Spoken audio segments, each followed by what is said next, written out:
Hello, and thank you so much for joining us today for our second panel in our Queen's Voice Lab panel series. Today, we will be discussing pathways to professional success as a singer.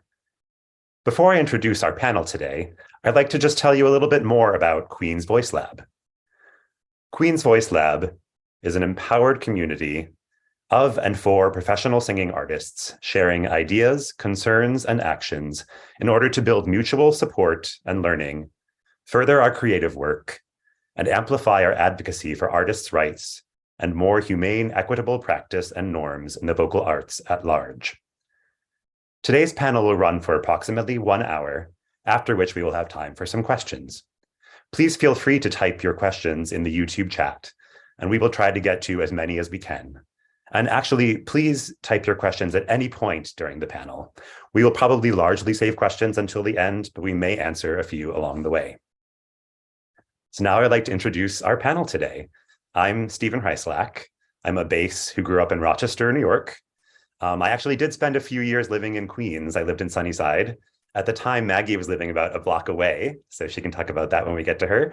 But I now live in Washington Heights in Upper Manhattan. Why don't we start there, panel? Let's go to Michelle and just let us know where you're from and where you live now. Thank you, Steve. I am Michelle Kennedy. I am a soprano who was born and raised in the Bay Area.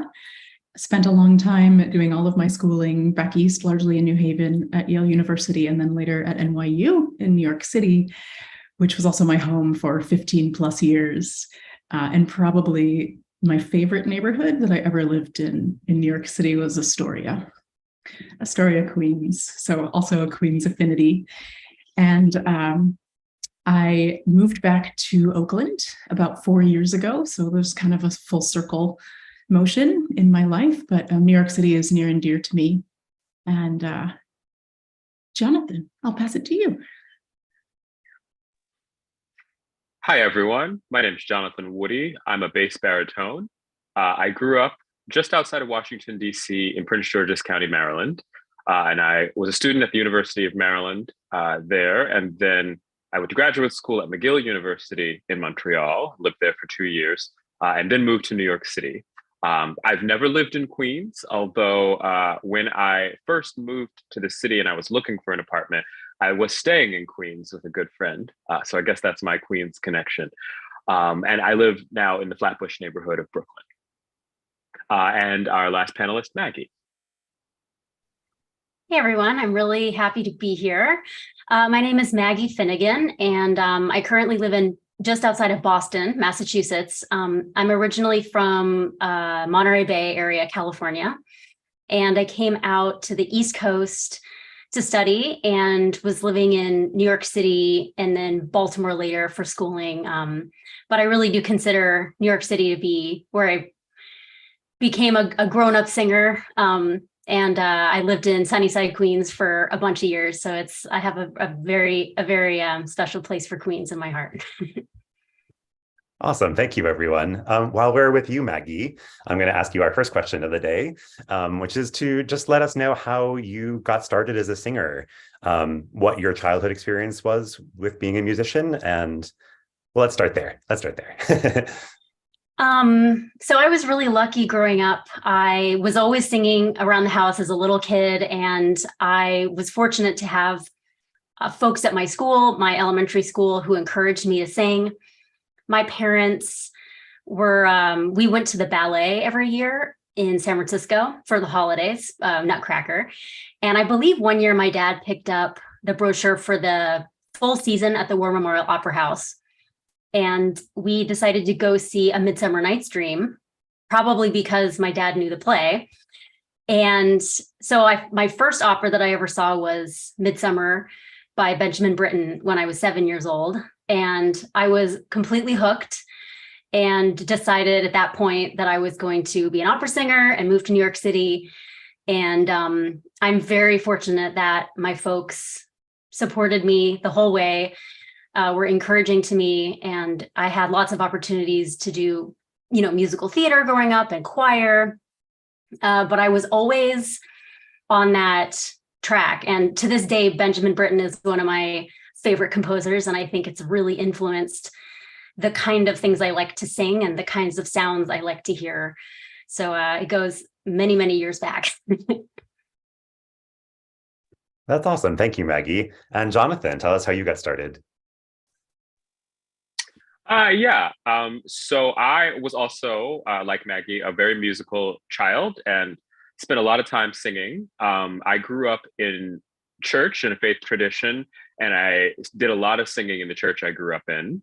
And kind of singing in choir, particularly, was just always one of the things I did. And it was always sort of, I took it for granted that I was just going to sing in choir.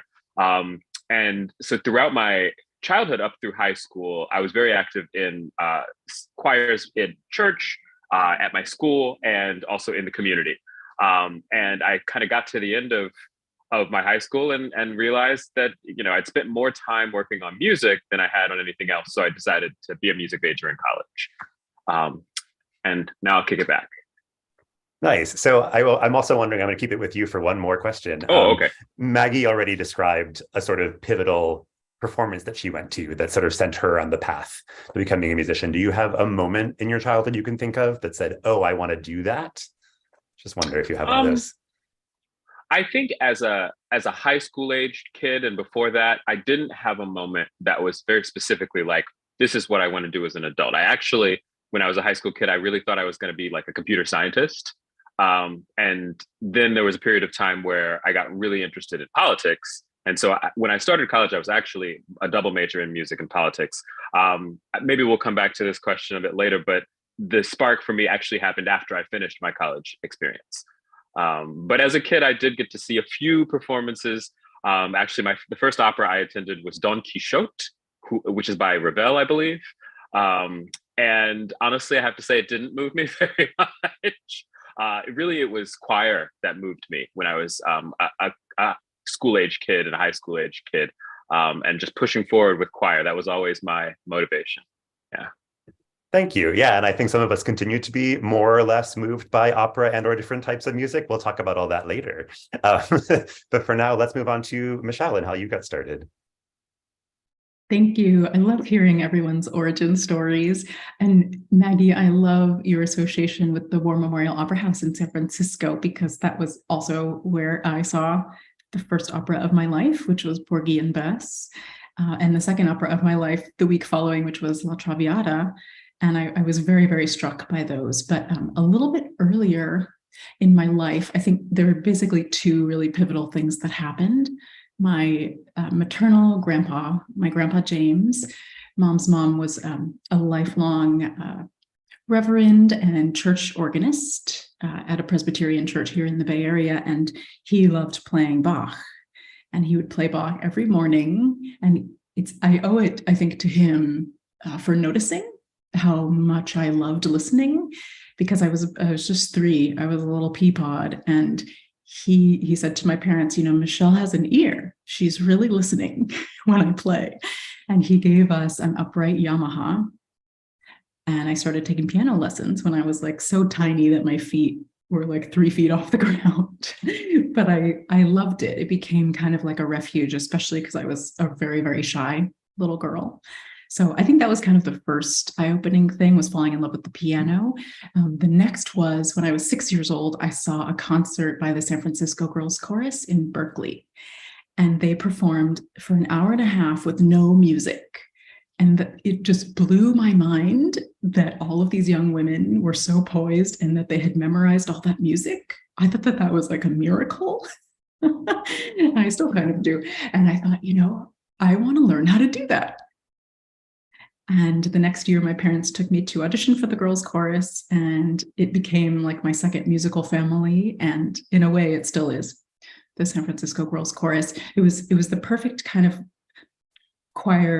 supportive choir family for a shy kid, I would say, because we had so much rehearsal that you could sort of get it in your muscles and build your confidence that you had a craft that was worth sharing.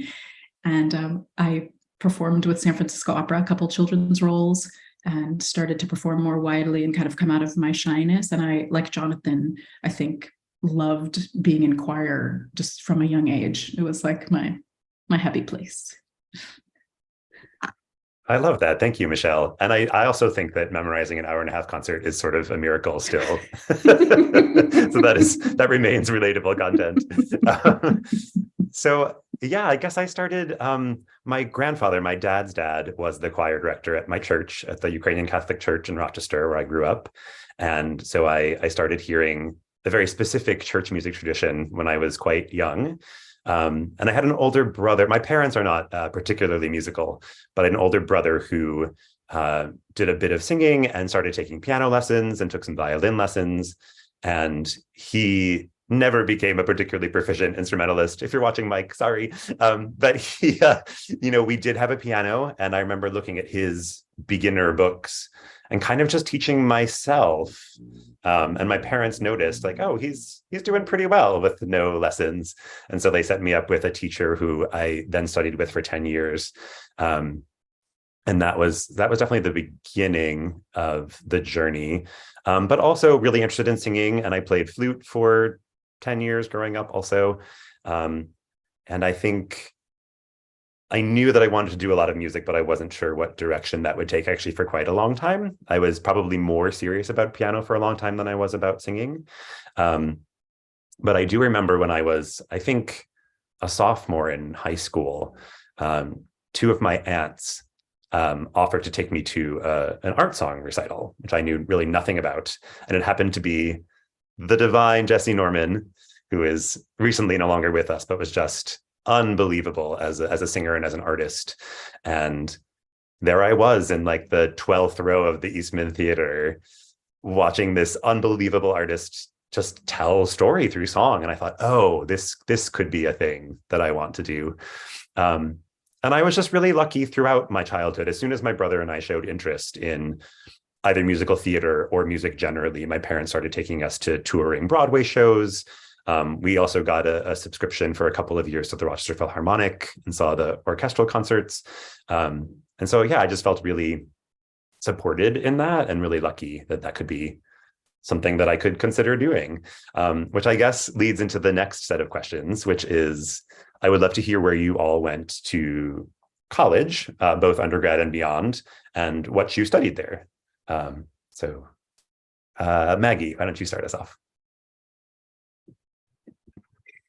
So like I said, I grew up in California, and something that I did during high school that really sort of set the course for my college years was I went after my junior year of high school and my senior year of high school, I went to a summer program in Ontario called ARIA, and it was for singers and chamber instrumentalists.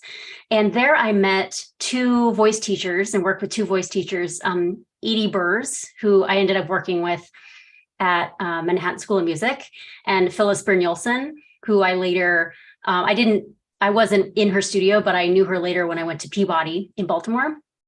So I really, that was huge for me in deciding to go to Manhattan School of Music, because I knew Edie and we had worked really well together. So I went to MSM for my undergrad, moved all the way to New York, and took the plunge. And after taking a few years off after my undergrad, I decided to go to grad school. And I had made a few friends at various summer programs and shows, and was hearing really good things about Peabody, and decided to go down there. And I loved being down in Baltimore.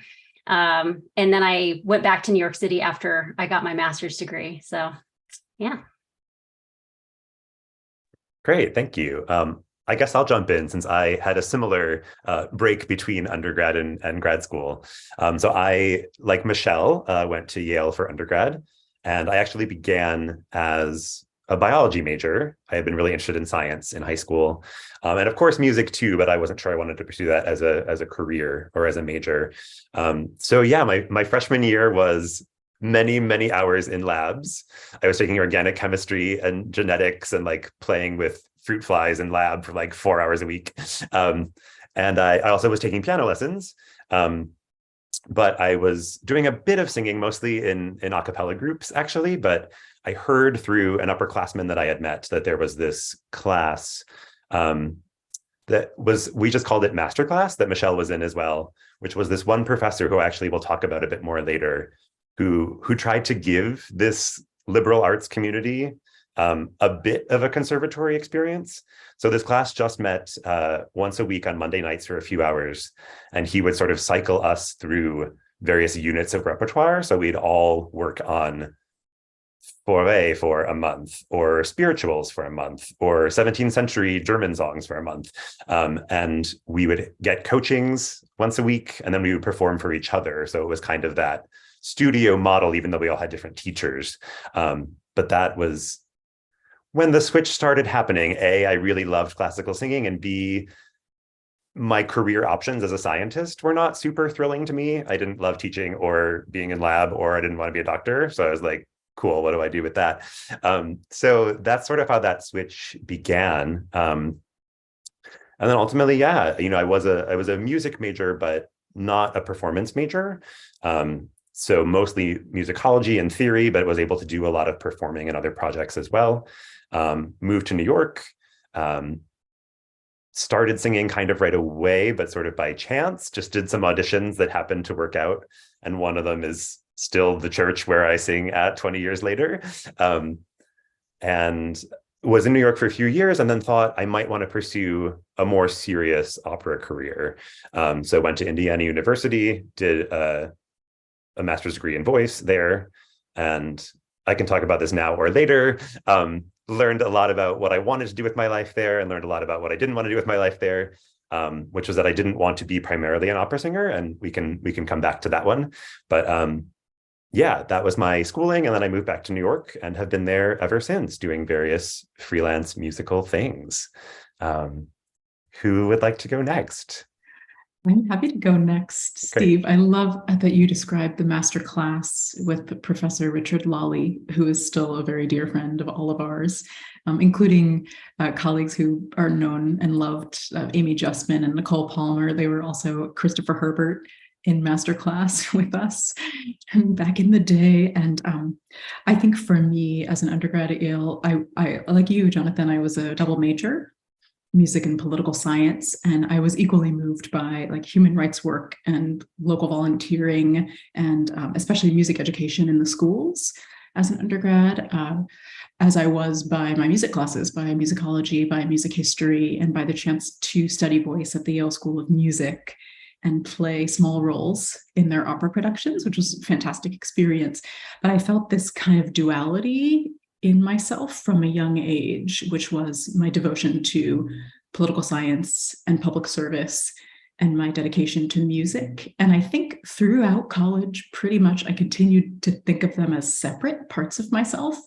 And maybe we will revisit this later, because I think that Queen's Voice Lab and what brings us all together in this community has a lot to do with my sense of wholeness as a person, as a comprehensive artist who doesn't need to feel compartmentalized, who doesn't need to feel boxed in here, there, or the other place, but can rather be a nuanced human being whose musical work dovetails in social justice and vice versa. And I think that kind of fluidity has a lot to do with how I think of my artistry now in this very cool way. But broad strokes for my education. So I was also at Yale for my undergrad, also moved to New York City right after to sort of dip a toe in the waters of ensemble music, chamber music in New York. I did a bunch of auditions, was fortunate to have a nice network of some mentors and professors who put in a good word for me, but just sort of did the traditional send your resume and ask to sing for someone, like many, many times, which became marginally less scary as I did it more often. Started to build up a career in ensemble singing in New York, and then went to NYU also sometime later. My studies at NYU were also divided. They were largely in the realm of arts, nonprofit management, and cultural policy, and I also studied voice there. I would say, though, and to your point, Steve, that our masterclass as undergrads with Richard Lawley, and also some of my coaching and mentorship as an undergraduate, I think was more valuable to me than my graduate school experience. And I imagine we'll revisit this when we talk a little bit more about mentorship and voice teachers and what feeds us and what doesn't. But I think it wasn't until I had lived in New York and was well past my grad school degrees that I started to realize that I could exercise more agency in the kind of mentorship I was looking for and continue my education in that sense, that it was really deepening my practice and stretching me as opposed to something sort of comfortable and or loyal or familiar. So yeah, I lived in New York 15 years, built up my career, and I think started to feel a calling to more soloistic work kind of mid-stride that journey, which also had a lot to do with the voice teachers I was studying with my sense of self, with my sense of mission as an artist. And now I just love that there's an abundance of chamber music, of ensemble music, and solo practice in my career. And I love that we all do that in one way or another and celebrate that in each other.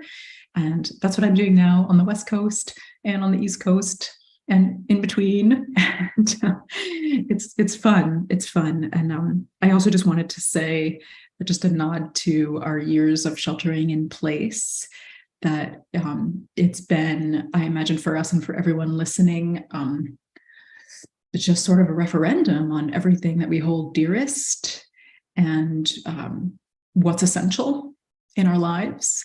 And it has been affirming to me again and again to come back to just the practice of music in my daily life and realize like this actually makes me really happy, even when I can't perform, even when I'm performing in my laundry room in front of a bright light and a camera.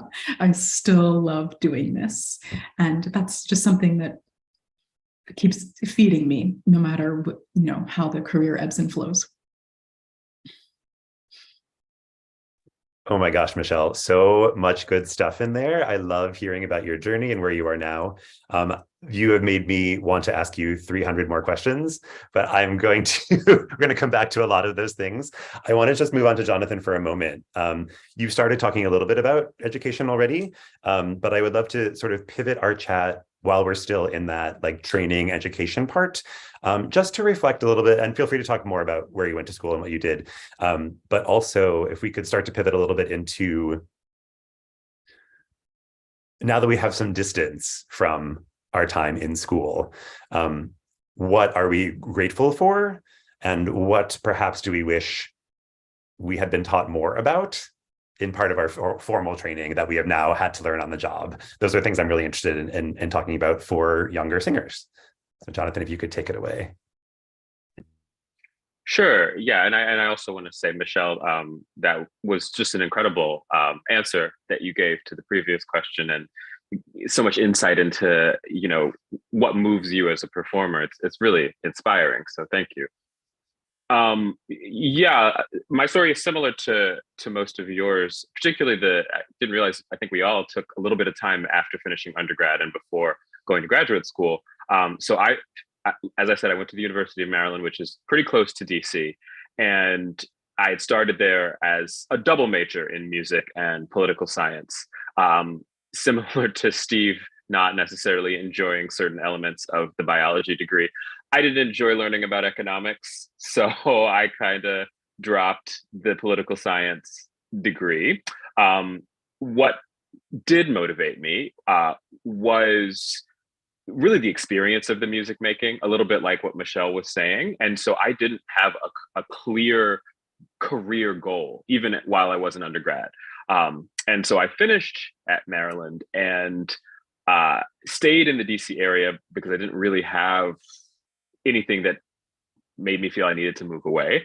And so I just started working in DC, and work for me, the path of least resistance was to continue as a singer doing the things that I was really familiar with already, particularly singing in church. And so while I was actually still an undergrad, I started doing professional church singing work, singing in church choirs where, you're paid to sing and you're not a volunteer in the church choir. And that network kind of opened up a performing network for me of colleagues and other artists who are doing similar things. And in Washington, D.C., there is actually sort of a thriving community. And so I started to sing with a lot of those different artists and a lot of those different groups. And I think, again, what was always motivating me was just trying to have really wonderful musical experiences, particularly doing the repertoire that made me happiest. And for me, that is largely music written before 1800, sort of written between 1500 and 1800.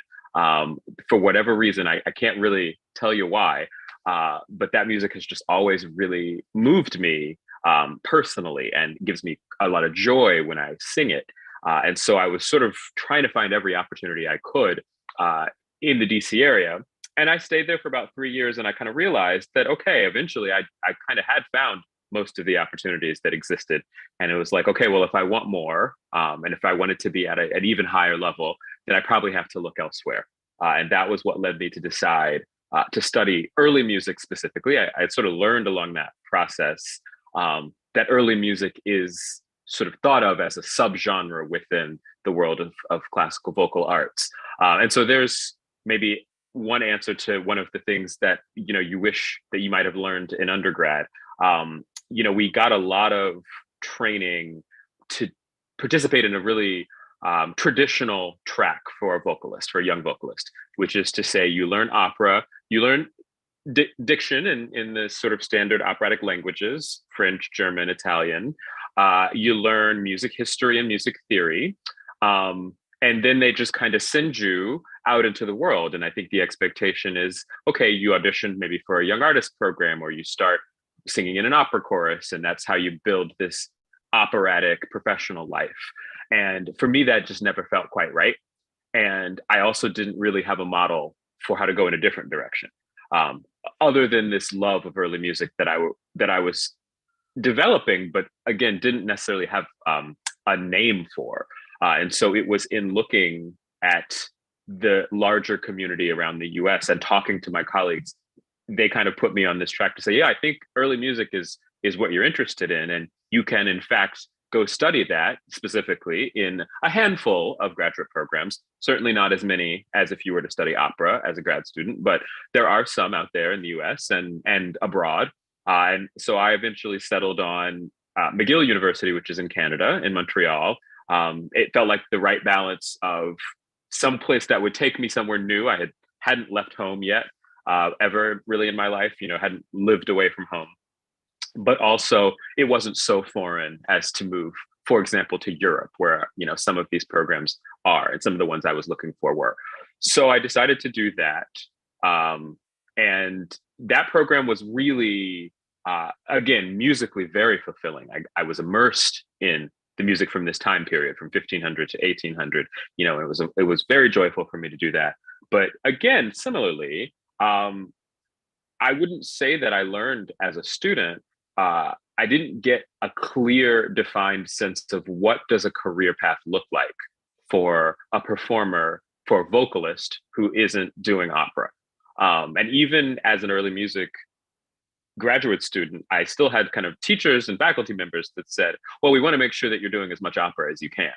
I had this notion that it was possible to be a performer who really did mostly choir, a vocalist, and really make a living as a professional singer in choir. And I would say that I largely had to figure out how to blaze that trail myself, because in both of my programs, it just wasn't really in the imagination of the voice teachers and mentors that were around me, with maybe a small exception to say that, you know, our choral conductors are always very encouraging to any sort of student who expresses an interest in choir.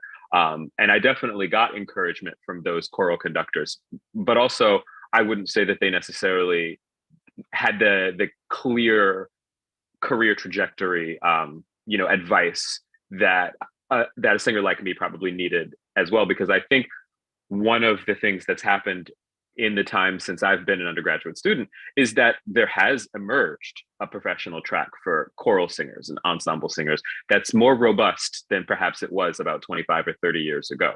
So I think we've all been blazing this trail somewhat together. And I feel really fortunate to have emerged as a student when I did, because, you know, I finished my undergrad right before the financial crisis of 2008. And so I was able to kind of get a little bit established as a professional just by building experience doing, like I said, some of these projects in Washington, D.C. Before the bottom fell out, and it was a lot harder to get gigs because organizations and groups had less money. Since then we've been through a lot of changes in our economy and our lifestyle, and the careers have ebbed and flowed since then. But I guess if I can I'll close this thought with just a little bit of reassurance, which is that even as we emerge, if you are a young singer and you're emerging in a time and it doesn't look like it's a great time to be a freelance artist or a performing artist, times change and economies change, and I think I'm grateful for the flexibility that being a slight bit of a misfit in my undergrad taught me, because it allowed me to adapt to the changing environment that we've lived through for the last few years. Thank you so much, Jonathan, for your story and for those encouraging words. So much of that really resonates with me also. I might talk for just a minute before I pass it to the ladies. To not at all make a dichotomy of, liberal arts education good, conservatory bad, I will just say, which I don't think is true at all. I will say that what my experiences taught me is that at a liberal arts background, at least where Michelle and I were, so much of the musical projects were student driven, which I think in some ways is hard. You had to kind of figure things out on your own. But I think that there was also something so magical about that. It was like a very sparkly, motivated environment. And if you wanted to do something, you just sort of did it. And there, we had this thing called the Sudler Fund, I believe it was called, that if you had an idea for any project, like I want to put on a musical with 3 of my friends, I want to do a reading, I want to do whatever, you just filled out a little form, took about 10 minutes, and they threw a little money your way. And it was just such a good chance to be a self-starter. And so I think something that I wish I had appreciated at the time, that even going to grad school a few years later, I didn't realize, was that if I were ever to go to a conservatory again, I would want to ask some questions about, like, what is available that is sort of outside the standard track. And if you're certain that you want to go to a conservatory that is mostly an opera program and that you mostly want to do standard opera, that's absolutely fantastic. But if you are interested in perhaps other sorts of small ensemble work or other projects, I do think a lot of ideas that I had at Indiana were just not, it wasn't really supported in the system. And it's a fantastic school. But I think, for example, there is not a collaborative piano degree where I went to grad school, which is such a huge part of becoming a singer and working on other repertoire like art song and things like that. So it just felt like, as incredible an opera program as it was, that was very much the focus, and that everyone had to be in an ensemble, but that was sort of like something you checked off the list, and that you had to do a recital, but that was something that maybe didn't get a ton of attention. And you didn't have maybe a pianist to work with whose passion was art song. So, I do think that I remember the semester that I was doing my grad recital, my teacher, who was absolutely wonderful, but again, not as versed in song, went away to do an opera for 8 weeks. And his gift to us was he set us up with 4 weeks of coachings with one fantastic coach, and then 4 weeks with another. And I spent most of that semester working with some of the only people on campus who really were experts in that repertoire. And it was such a gift. And I just feel like, as you said, Jonathan, like you were sort of prepared for a specific traditional track in many ways. And then if you wanted to think outside the box, you had to largely do that on your own. And I do think, as you also said, that is changing, that there are more programs. Even where Michelle and I went to school at Yale, there is now a grad program for ensemble singing, which is a fantastic program. And I think more of those are happening. But I think, I will just say that though I went to a place that was very traditional in opera, and I did a ton of young artist auditions for opera programs, I never got in one, and I have been working as a professional singer for 20 years. I have found lots of other things that I love to do and where I am valued and where my voice works. But just to reiterate that there are lots of other options, and we can talk more about that as we go, of things to do that may not just be the sort of traditional track. So I would love to pass this to Maggie now. Thanks. I'm realizing I don't have a ton to say because I had a very similar experience in that my undergrad really was, there was one way to, become a professional opera singer.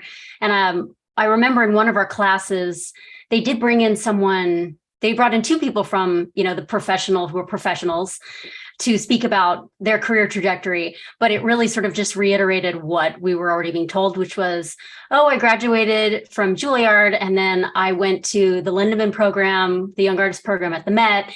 And then when I was, 29, I had my Met debut, and all of us were kind of like, okay, great. We know that happens, but after 4 years in school, you're looking around going, is that going to work for me? And, for me, it was never, I had a good voice and I had the passion, but some of my colleagues, my classmates, it seemed like they showed up just like ready to go vocally. And they were the ones that, really flourished on that track. They went right into young artist programs and the rest was history. And for me, it took a little longer for me to find my voice, literally and emotionally. And so I wish that my undergrad had given me, a wider, a wider idea of what's possible. And that's part of why, the other thing about where I went is that as sort of a rule, undergraduates got basically no stage time. We got to do our recitals, and I ended up singing for a lot of composer concerts because it was the only way I could get on stage. But I went to grad school never having done a role, an operatic role, which I think was a huge disservice for my undergrad. And part of the reason why I went to Peabody for my grad degree is that I had heard from many people that they're very good about giving everyone stage time. And I also knew that going in as a grad student, my voice was figured out more and I was feeling more confident and I knew what I wanted out of the degree. I do not regret at all going to Manhattan School of Music. I loved studying with my teacher. She was wonderful. And it served the very important purpose in my life of taking that big leap, going from my small hometown to New York City. And I didn't think twice about it because everything was new. So I didn't think about how scary it was. I just did it. And so I think that was a huge positive thing for me. And I did have a really great time at MSM. I just, looking back, I think a lot of us had similar needs that weren't met by our, as a young singer. Thank you, Maggie. It's nice to hear both your unique story, but also what's common amongst our stories. And I wonder if Michelle has similar or different things to say. Very much so. This is fascinating to me, all of these different kind of related experiences that we have, but ways in which we felt constricted or not fully understood earlier in our studies. And I guess there are two kind of big ideas that strike me. One is that, I didn't go to a dedicated opera program. And one thing that stands out in hearing about friends and colleagues' experiences with opera programs is, I don't know, how narrow a definition, or I should say how traditional a definition of opera it tends to stamp these programs. And I think one thing that I've come to love and to relish in my career is, and this is kind of a piece with a theme I think that's emerging, which is like to move from sort of rigid siloed thinking into more fluid thinking, whether that is between ensemble and solo practice or different versions of a genre. And to me, I think the world of chamber opera has been so fascinating and fun and flexible. And I think it also has fewer, what's the word I'm looking for? Preconceptions about aesthetically and otherwise, because chamber opera could be a staged Monteverdi production. It could be a pastiche opera. It could be an opera that was written 3 weeks ago. It's just kind of a fun hybridized form that could go in a lot of directions. And I know Steve and I think maybe in our mid-20s, we were in a staged Monteverdi production at Le Poisson Rouge in New York City. And it's just so fun to perform in a sort of cabaret setting. But we had a Baroque band, like it had a lot of familiar trappings of an early music concert, but was also a little bit flexible, felt like, in terms of the environment, less formal, which for me is always good because I'm kind of a formal person just from the get-go. I love that. We're getting a question in the chat, Michelle. Would you mind just defining what chamber opera is? Oh, sure, not at all. Thanks. Smaller scale opera. In a phrase, opera on a smaller scale. So, for example, the opera that Steve and I sang in had probably 7 or 8 lead characters and a small additional ensemble of singers, 4 or 5 singers and dancers, and then a chamber ensemble of about 8 players. So we're talking, whereas you might say a fully staged operatic production might feature a full orchestra, maybe even full symphonic orchestra, 80 players, or a little bit smaller, 60 players. A chamber scale production would have maybe more like anywhere from 3 to 4 players to 8 or 10, and maybe a similar number of singers, give or take. So it's a kind of a more intimate version of opera that can also happen in black box theaters, in different venues where people are kind of closer together and could, for example, see singers and players' faces, maybe see the director's face up close. And for me, as someone who's done a lot more concert work and oratorio, it has felt, I think, like a more approachable version of opera on the whole. And that leads me to the other theme I was thinking of, which you very much were addressing, Maggie, that I think in our vocal development, this is something that I wish had been emphasized for me earlier in my life and in my mentorship, among my mentors, I guess I should say. I think that vocal development is like as much about technical skill, refinement, practice as it is about emotional development. And by emotional development, that's also got a lot of facets, right? Psycho-emotional development, psychosomatic development, which is to say our relationships with our own bodies. And the more that I go about this work and understand this like nexus point, which for me is like the bedrock of my ability to do this work, it's the intersection of my relationship with my body. And what does that look like in daily practice? Well, fitness, running, yoga, Alexander, Feldenkrais, all just like movement, body, breath, fitness.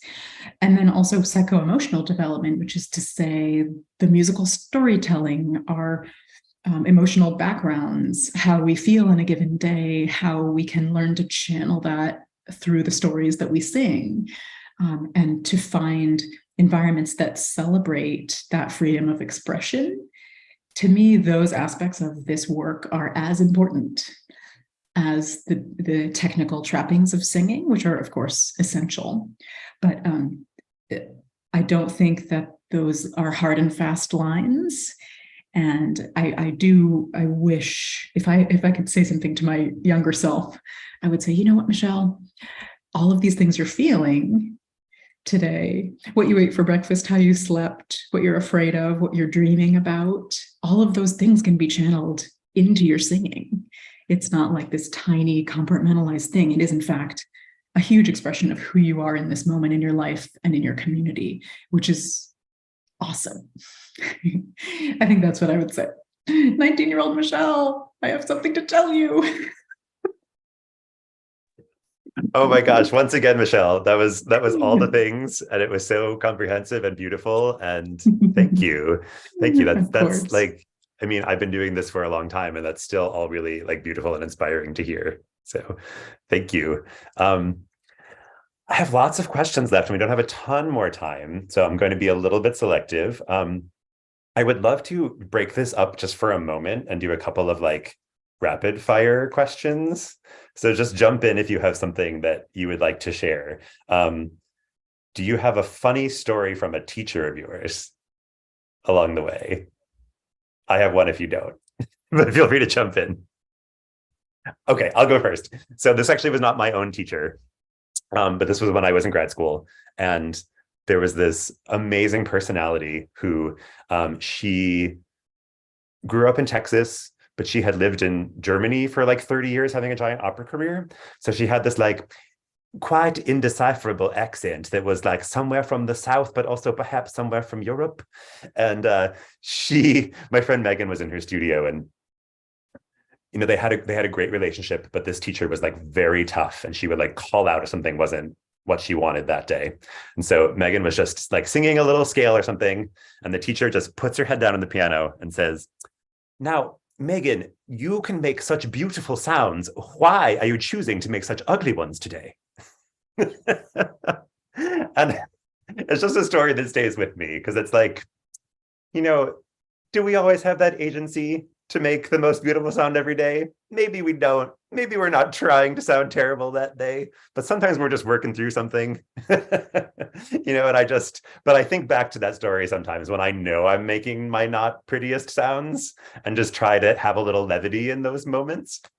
And any other stories, or shall I ask another question? Okay, next question. Do you have a particular pre-concert ritual that you like to do? Maggie. I have a thing. Yeah. Oh. No, Jonathan, you go. No? Okay, I'll go first. It's quick. So when I was in high school, I had an amazing drama teacher who had a huge influence on me, even though I only knew her for about a year. And she was kind of this wild personality, completely different from mine. I'm very, tidy, ordered. I don't want to make ripples, and she was just louder than life. And before we ever did shows, she would say, "See you on the ice," which, I'm ashamed to admit this, but I didn't actually realize that was a hockey thing until I don't even want to say, but it was within the last year or so. Anyway, but which makes total sense because there's no ice usually in opera, but or theater. But for me, what I do usually is I'll find a mirror. I'm usually in the restroom, warming up or doing makeup or whatever at a certain point, and I'll make eye contact with myself and I'll say, "See you on the ice." And for me, what that means is it's time to let go. This is, you don't have to worry anymore. All the stuff you've done up until this moment, you're ready. And now you get to just enjoy it all. And thinking will not get you anywhere right now. So just go and slide out there and just the lights and feel it. And so it really, for me, it gets me out of my brain. It gets me into just this, like the moment of launch when you're waiting backstage. So I try to remember to do that. And I don't usually forget. Yeah. I love that, Maggie. Did you have one as well, Jonathan? Maggie's was so much better than mine. So let's do another rapid fire. Oh, fantastic. Okay. Does anyone have a particularly interesting audition story they would like to share? I also have one if you don't, but someone else can jump in.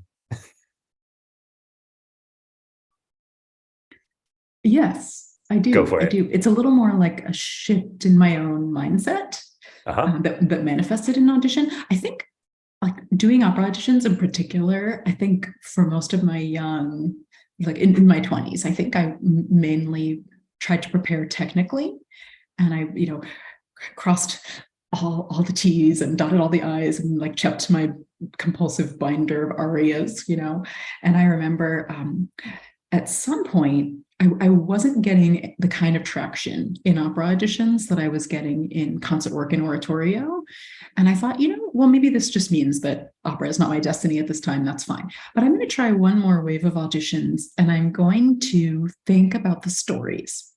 I'm going to try to trust my technique. And like you say, Maggie, trust my preparation, and then just go in there and tell a story, because why not? And I remember getting off the subway and going to Upper America and doing this audition. And I just felt lighter. I was like, this is way more fun than obsessing over one technique. And I just had like a blast. I had a blast.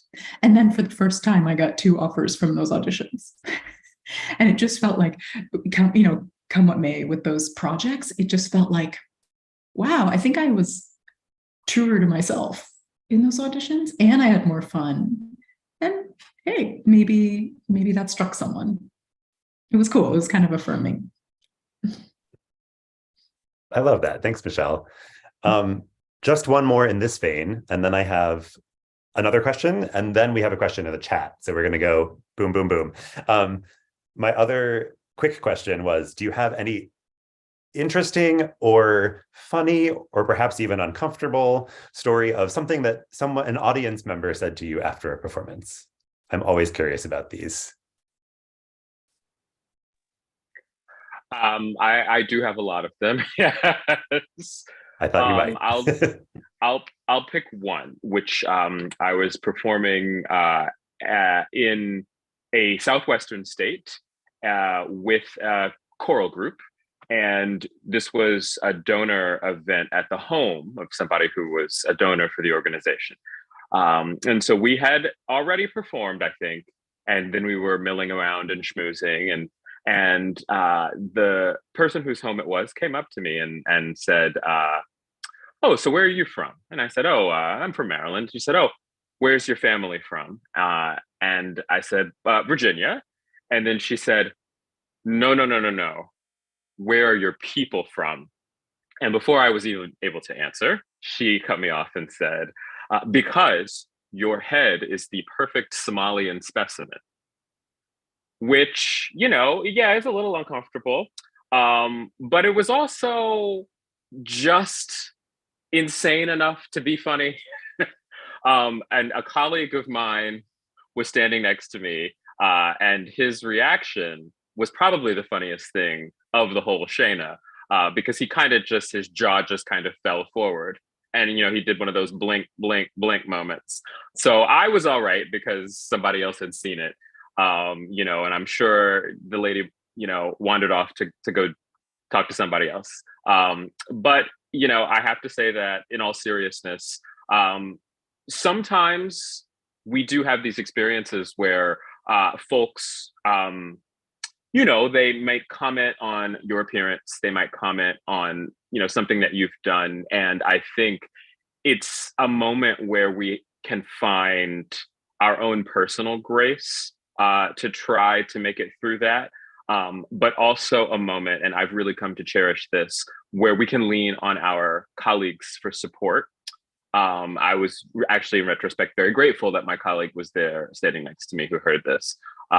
So just, I know that, it's probably not a situation anybody wants to have happen, but, when it does happen, we have each other.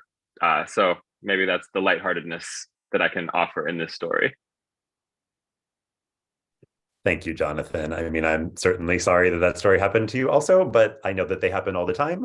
And I thank you for sharing. And it sounds like, we can all learn something from that, even though we don't want to go through it.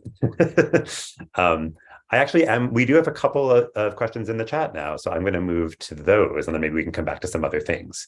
So the first is, how do each of you personally define success? What does it mean for you? That's a great question. Does anyone want to jump in first? Sure. That is a great question.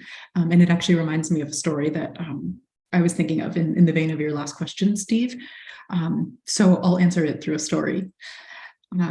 Last year, I was about 2 months into my daughter's life, which is to say she was a newborn, and I was in a very, very new and overwhelming and beautiful phase of parenthood. And I got asked to step in really last minute for someone and do a recital, thankfully close to home here in Berkeley. And I thought about it, like, is this right? This is a little sooner than I thought I would be performing after giving birth. But it was this awesome feministic program. I loved it, loved the band, ended up doing it. And at the end of the show, I remember this is like when everything was really dicey about whether or not it was safe to perform after we were just in early reentry, the pandemic. And a lot of people were coming to the first concert that they had seen in a year and a half or 2 years. And I remember after the concert, I had this like maelstrom in my head, like these things went well, these things didn't. This was empowering. This was weird. And this woman came up to me and she said, I just want you to know that I haven't heard any live music in 2 years and that my husband passed away 3 months ago. And I have been so, so sad. And I have to tell you that tonight was the first time that I was able to really cry about it. And tonight was the first time that I felt happy sitting here listening to you sing. And I honestly was so, I became immediately choked up. And I think we had a nonverbal exchange that was very meaningful. But all of this is to say, for all of the hard work and dedication that we bring to this work, I think what success means to me is that the stories we tell through music move people, remind people of our togetherness, make people feel seen in their grief, in their love, in their flaws, in their dreams. And there's a lot of other trappings of success that I'm sure we'll get into, but like at the heart of the thing, I think that's what it's about for me. Wow, thank you. Anyone else want to jump in? I'll go. And Michelle, that's once again, you just really are able to express these ideas so beautifully. So thank you. I'll talk a little bit about maybe a different approach to success. I come from a background in which I am very fortunate and very privileged. But it's also a background where it was clear to me from a young age that I would have to support myself if I wanted, particularly if I wanted to follow a career path, like going into the arts, something that it doesn't have the guarantee of being extremely lucrative. And my parents supported me, but they kind of made it clear that, you would have to make sure that you have enough. So that's always been a part of my goal. One of my many goals, I think, is can I support myself, independently with my art and my artistry? And that is sometimes an elusive goal, and it can sometimes be overwhelming to put that much pressure on yourself. And so I wanted to share it just because I wanted to talk about the reality that for a lot of us, if we make a choice to have a career in the arts, we will have to think about how to put food on the table. And it certainly can be done. I mean, we're all sitting here as people who have figured out how to do it, but I don't want to obscure the reality that it takes dedication, it takes hard work, it really takes drive that I think you have to find within yourself if you feel that this is your calling, in this life, and that's why you're here. And for me, that is how I feel. And so I'll just pair that one definition of success with another, which is, for me, I do feel like I'm here on this earth to share truth in the form of these works of art. And that's sort of my goal nowadays as a performer. Now that I feel a little bit more secure about getting food on the table, it's like, can I be as true of an artist as I wish to be, and can I leave behind some of the ways that we begin to think when we get a little too focused on material goods. That's been the struggle for me throughout my work as a professional. What do I have to do to pay the bills, and what do I have to do what can I do that really sort of expresses who I am and what I care about and what I want to bring to the art form. So I would say that success to me looks both of those ways. Thank you, Jonathan. Yeah, I mean, I think it's super important to infuse this with the reality check also, that this life choice is very hard. It's a lot of work for all of us here. It's very rewarding work. That's why we're doing it, but that is true. And also to say that there have been phases for all of us where we have had other jobs that were not just music, and those phases go in and out. And I think even amongst this current group, we don't all make our money just as singers. And maybe if we have time, we'll get to the big question I was going to ask, which is like defining ourselves as an artist. But I think, you know, I do a little bit of work as a pianist. I do a little bit of work hiring singers and managing singers and choirs. Michelle does some similar work. Jonathan is a composer. You know, like Maggie can speak to all the other things she does, which I know also exist. Like we all have found pretty creative ways to piece together the lives that we have that are not always just singing all the time. I just wanted to say that. I also think it's just important to note that you will have to be very busy if you want to do this as a full-time thing. And that can mean that certain things are challenges. It can be hard to actually see your other very busy friends. I feel like my life is not one where social spontaneity is super real, but I have to like make a plan, often weeks or months in advance, to actually hang out with my friends. You know, I've been a pretty serious runner throughout a lot of my adult life. And I've always thought, like, wouldn't it be great if that weren't a solitary thing, but if I could do like join a running club? And then I look at my schedule and say, oh, great, that club that meets at 5 p.m. on Tuesdays, I could do that once every 6 weeks because my schedule is so weird. You know, maybe you have the group of people in your life that always goes to brunch together on Saturdays and you can't do that because you're working. So it is to say that like, it's hard, but I think we all feel successful in it because it is rewarding, because it is touching other people's lives, because it is a chance to connect with amazing colleagues like the people on this chat and put our minds together, put our voices together, put, as you said, truth into the world together. Like there's something truly beautiful about that I don't know that I would feel. They're not really my interest, but you know, that's totally okay. But I think we have all stuck with this because we get to go to work and say that we love what we do every day, you know, which is a pretty special thing. Maggie, would you like to add? Oh, or Michelle, please. Yeah. Maggie, did you want to jump in? I just, to piggyback on both what you said, Jonathan and Steve, I just want to underscore that this career is not for the faint. It takes tireless dedication and also a lot of looking in the mirror and making peace with your demons, like pretty proactively every day, which is something I love and also sometimes hate about it. Because, you know, we have to thicken our skin when we need to thicken our skin, and we need to remove our protective skin when we need to remove our protective skin. And that pendulum swing is wide and changeable and very, very human. But on the practical note that you brought up, Jonathan, I would also add that success in this career is what you define it to be, which is to say that there's no one way to build this career.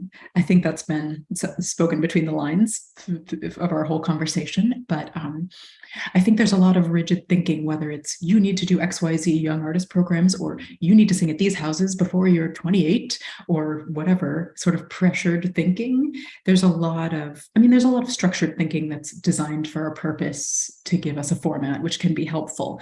But I would just say to take it with a huge grain of salt, because there are many, many, many pathways to this career. And whether it means that you're juggling another job or career path in tandem, whether it means that you're building up your career singing in synagogues or churches or teaching, you know, doing any number of things, playing an instrument, you know, so beautifully as you do, Steve, being a wonderful pianist alongside being a wonderful singer, being a wonderful composer, Jonathan, alongside being a wonderful singer, being a phenomenal visual artist, Maggie, as you are, alongside being a wonderful singer. It just, there's a lot more fluidity in the work than is often telegraphed to us, especially in school. So I think success is a fluid thing too. Thank you. Maggie, if you'd like to jump in, awesome. I just want to say we have a bunch more questions, so I might just move down the list if that's okay. I'm so excited that we have questions in the chat. I'm just going to ask this to one or two of us. And I think Michelle actually largely answered this one already for herself. So I'm going to leave you off the hook. The next question is, if there's one thing you wish you could tell your younger self, what would it be? Would Maggie or Jonathan like to jump in on that one? Maggie, yeah. I've been thinking about this, and I think you touched a bit on this, Michelle, earlier. I'm also cross all the T's, dot all the I's person, and I found it really difficult to. I had this idea when I was a young singer that, in order to put myself out into the world, I first had to be a fully formed, perfect performer thing. Entity, and A, I'm not even sure that exists, and B, what I would love to tell my younger self is meet yourself where you are now and do what you want to do. And that way, you're gonna get there eventually with the technique and life experience and all that stuff. That's gonna happen. But I felt like I wasted a lot of time waiting for that moment when I felt like, oh yes, now I'm ready for the world. And that I could have given myself a lot of experiences. And so, yeah, just don't be afraid to kind of, I don't know about like make a fool of yourself, but yeah, I mean, as a performer, you kind of have to like step outside your box and like look weird sometimes. And my favorite performers are the people who just, it seems like, the energy they're giving off is just flowing out of them and there's no brain, analyzing what's happening. And to speak to what you said, Michelle, earlier about after those auditions you did where you went out and told the story, it's so palpable when you see someone up there who is having fun, and it's contagious, and so that's what I would say.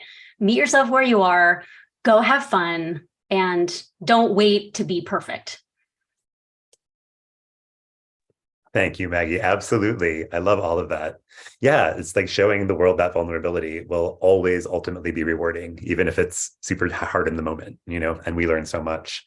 I'm going to go to the next question. We have a few more. The one after this is specifically for Jonathan. So Jonathan, if you're welcome to answer this one or you can sit it out.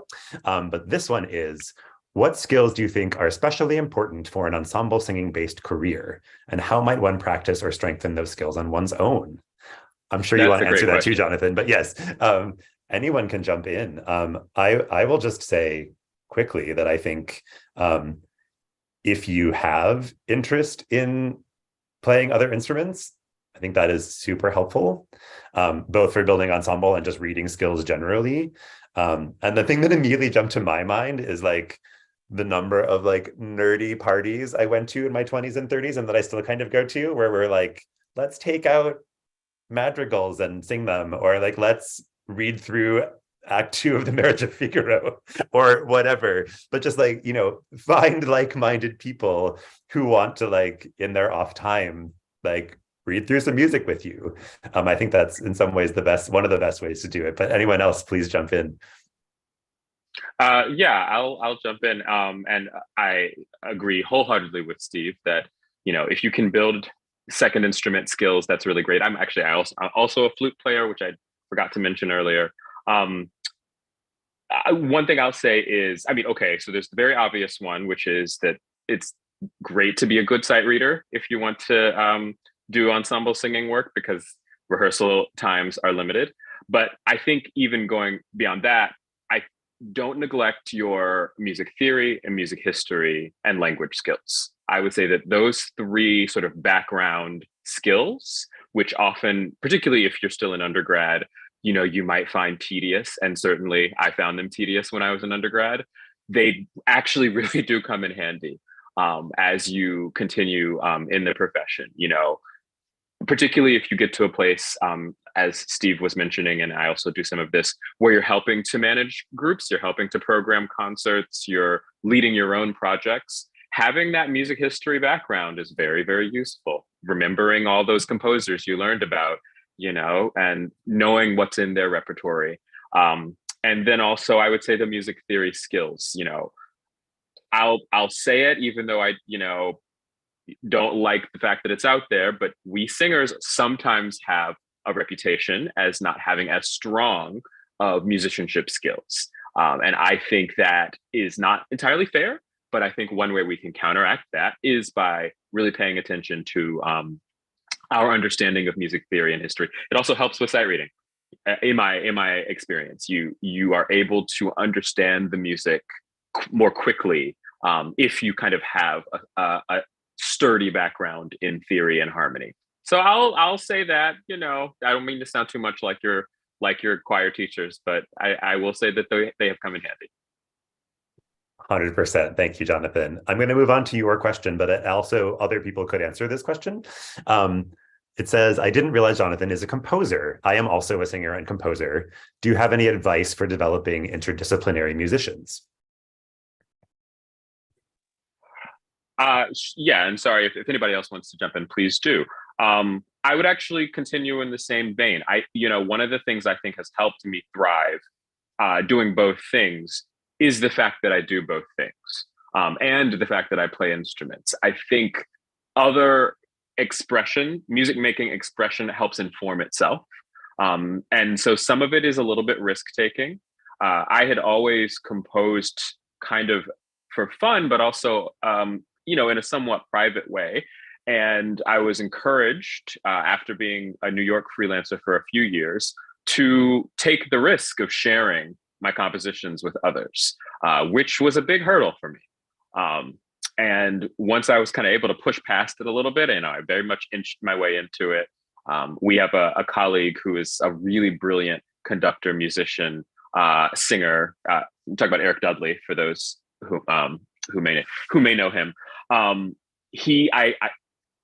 just kind of pulled him aside one day and I was like, by the way, I composed too, and here's a piece I wrote, and what do you think of it? And it's all very sheepish, and he was super encouraging to me as a friend and as a colleague. And he said, yeah, put your music out there in the universe. So I would say, yeah, try to use the skills you already have to help build, these tangential skills, because a lot of music making transfers. And I think maybe that even goes further than just music. Maggie, as a visual artist, I bet there are insights you find in your performing, and maybe please speak to this, insights you find in your performing that sometimes just magically kind of get unlocked when you're painting or something like that, and maybe vice versa. Yeah, something that I actually really loved. I started doing fluid painting during the pandemic as like a creative outlet, and it's really, there's not much control in the way you do it. It's like you pour the paint and it's not precise at all. And something that I really loved about it actually was, as a singer, I feel, I've had so much training. There's so many voices in my head all the time. This is how you should do it. This is how this person did it. All this stuff. And I put you put so much pressure on yourself when it's your career and what you do. And when I painted, I got to just not know what I was doing at all. And it still ended up kind of looking okay. And so it was that for me, that was it was actually, I was like, oh, I can create and not feel like I have to be, achieve excellence, in what I'm doing. Cause I think there's a lot of ways you can measure success. Like we were talking about in performing. And so I noticed that difference where I thought, oh, this is an interesting outlet because I'm actually allowing myself to experiment and without judgment, in a way that I would like to do more with my own singing. Thank you so much, Maggie.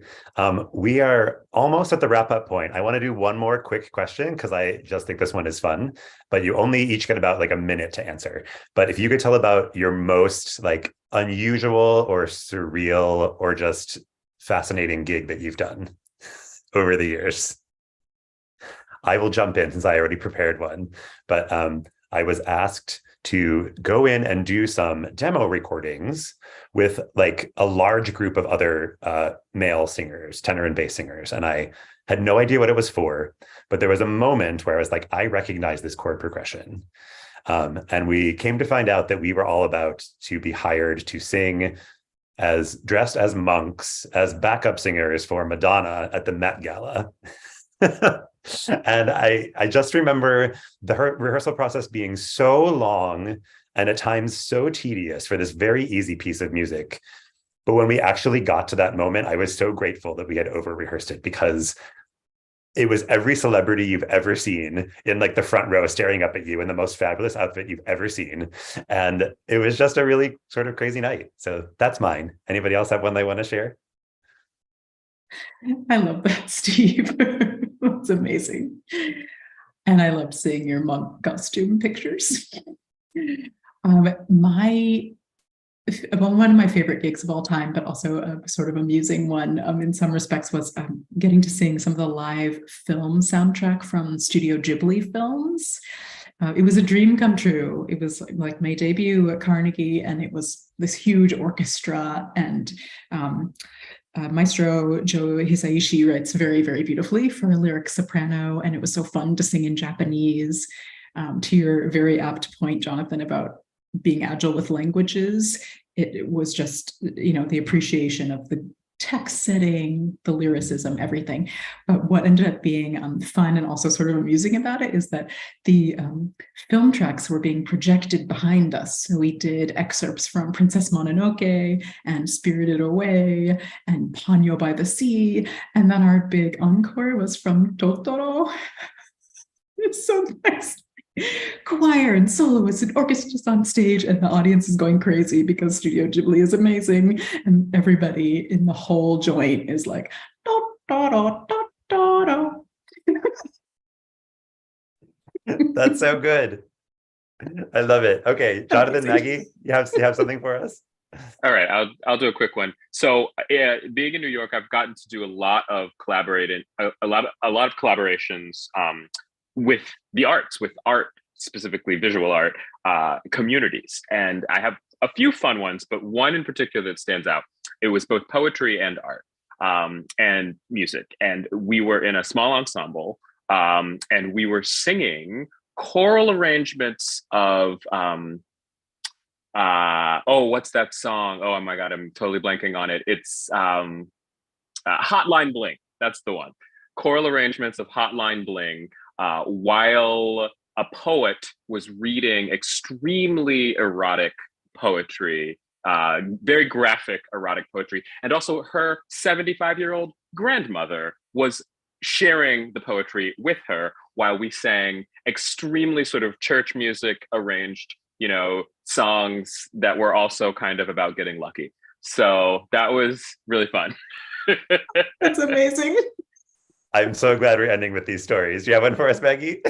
Yeah, really quickly. This is less about a gig and more something that happened to me that was hilarious, which is during the pandemic, I was super bored, just like every other performer. And I made a video of myself singing the diva aria from The Fifth Element, the Blue Lady, and had a lot of fun. It was completely ridiculous. And I had pool noodles on my head and like a towel, and it was so silly. And then like 2 or 3 years later, I got, my manager got an email from a group, a marketing group that wanted to buy the video to use in an April Fool's campaign launch for a vertical farming company.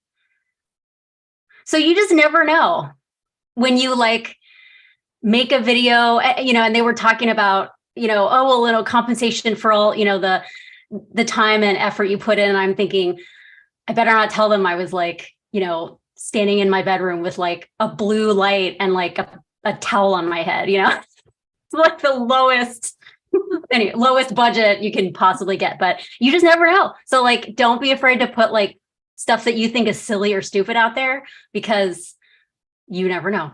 So, yeah. We need to make that into a short story, Maggie. That is fantastic. Well, thank you again, everyone, for joining us. We're about to wrap up here. I wanted to let you all know that there is one more panel in this series on Thursday, December 1st at 4:30 p.m. Eastern Standard Time. We will be discussing issues around onstage representation versus tokenism in opera and the other vocal arts. All three of these panels will also be available on YouTube after each live stream is concluded. Before we go today, we'd like to thank Queen's Council on the Arts for supporting this panel series. And we also want to let you know that Queen's Voice Lab is a project of Vital Opera, a social impact arts organization dedicated to cultivating human connection through the medium of operatic expression. You can find out more about Vital Opera at www.vitalopera.org. You can also find Queen's Voice Lab on Facebook and Instagram, or reach out to us directly at queensvoicelab@gmail.com. And if you have further questions for the artists you heard from today, we can also answer if you email at that address. We would love to hear from you with further questions or feedback. Thank you to Maggie and Jonathan and Michelle and all of you watching today, and have a great day. Take care.